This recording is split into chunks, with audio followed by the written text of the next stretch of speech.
idea was to have a general purpose robot that could do lots of different things. Had the capability and there was a contest, which DARPA Links at the time was running, sort of following on to the Grand Challenge, which was let's try to push autonomy, right? They encouraged people to build autonomous cars. So they're trying to basically push and boost. And our role in this was to build, at the time it was our sort of first generation Atlas robot. And we built maybe 10 of them. I don't remember the exact number. And DARPA distributed those to various teams that sort of won a contest, showed that they and then used them to compete against each other. And then other robots were introduced as well. Some teams built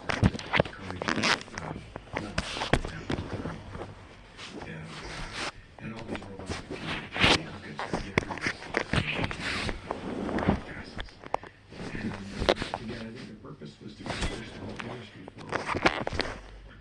We provided the robot as baseline software, but we didn't actually compete as a participant, where we were trying to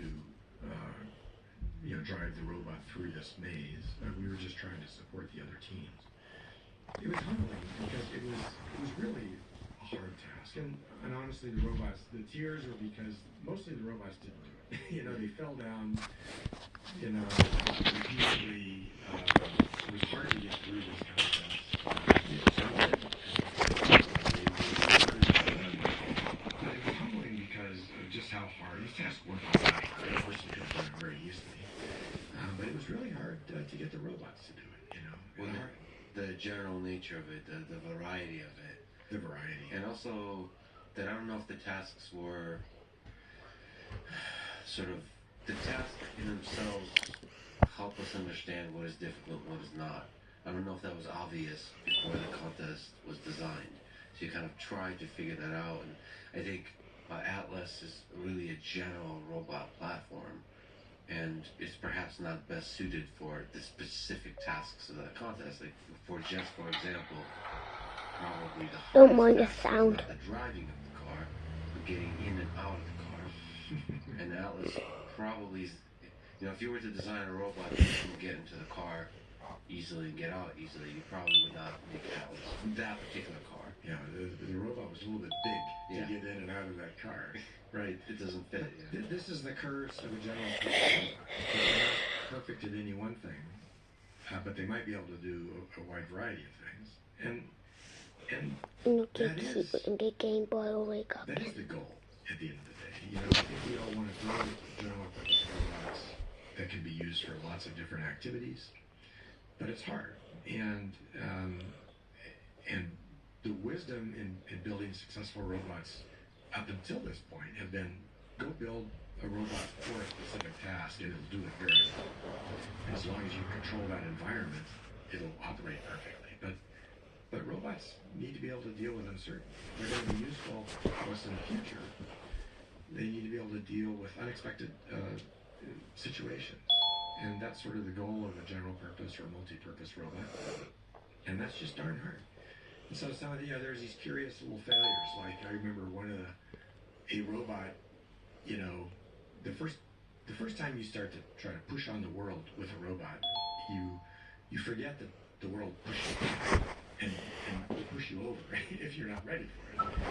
And the robot, reached to grab the door handle. I think it missed the grasp of the door handle. Was expecting that its hand was on the door handle, and so when it tried to turn the knob, it just threw itself over. It didn't realize, I had missed the door handle. I was expecting a force back from the door. It wasn't there, and then I lost the balance.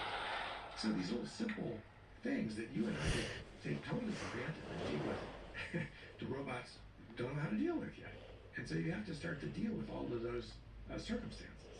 Well, I think a lot of us experience this in, even when sober, but drunk too. Sort of, you pick up a thing and expect it to be, heavy, and it turns out to be light. Yeah, and you, whoa. Oh yeah, and then so the same.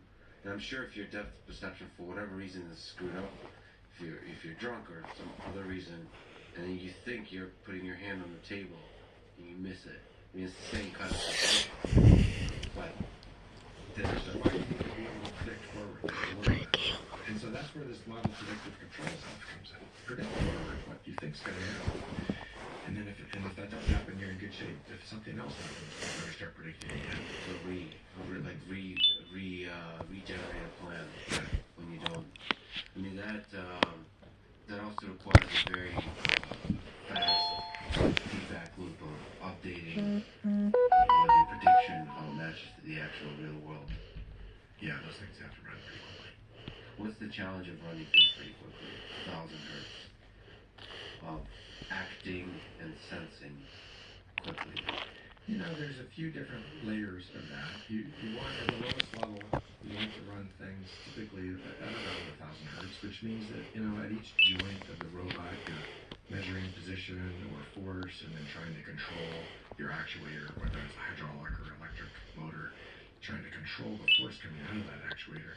And you want to do that really fast, something like 1,000 hertz, and that means you can't have too much calculation going on at that joint. But that's pretty manageable these days, and is fairly common. And then there's another layer that you're probably calculating, you know, maybe at 100 hertz, maybe 10 times slower, which is now starting to look at the overall body motion and thinking about the larger physics of the robot. And then there's yet another loop that's probably happening a little bit slower, which is where you start to bring, you know, your perception in, your vision, and things like that. And so you need to run all of these loops sort of simultaneously. You do have to manage your computer time so that you can squeeze in all the calculations you need in real time in a very consistent way. And the amount of calculation we can do is increasing as computers get better, which means we can start to do more sophisticated calculations. I can have a more complex model doing my forward prediction, and that might allow me to do even better predictions as I get better and better. And it used to be, again, we had 10 years ago, we had to have pretty simple models that we were running, you know, at those fast rates, because the computers weren't as capable about calculating forward with a sophisticated model. But as computation gets better, we can do more of that. What about the actual pipeline of software engineering? How easy is it about the continuous development of it? So how many computers are on there? Is there a nice pipeline? It's an important part of building a team around it, which means, you know, you need to also have software tools, simulation tools, you know, so we have always been strong use of physics-based simulation tools to do some of this calculation, basically test it in simulation before you put it on the robot. But you also want the same code that you're running in simulation to be the same code you're running on hardware.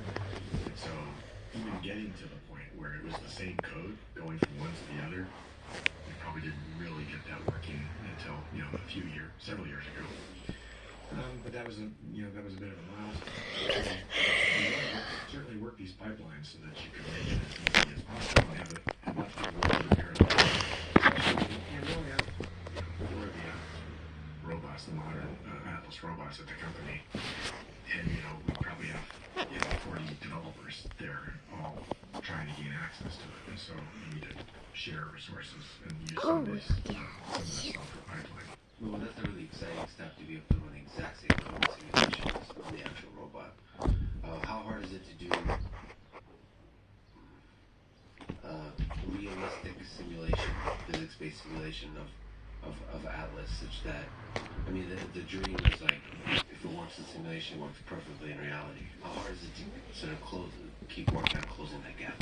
The root of some of our physics-based simulation tools really started at MIT, and we built some good physics-based modeling tools there.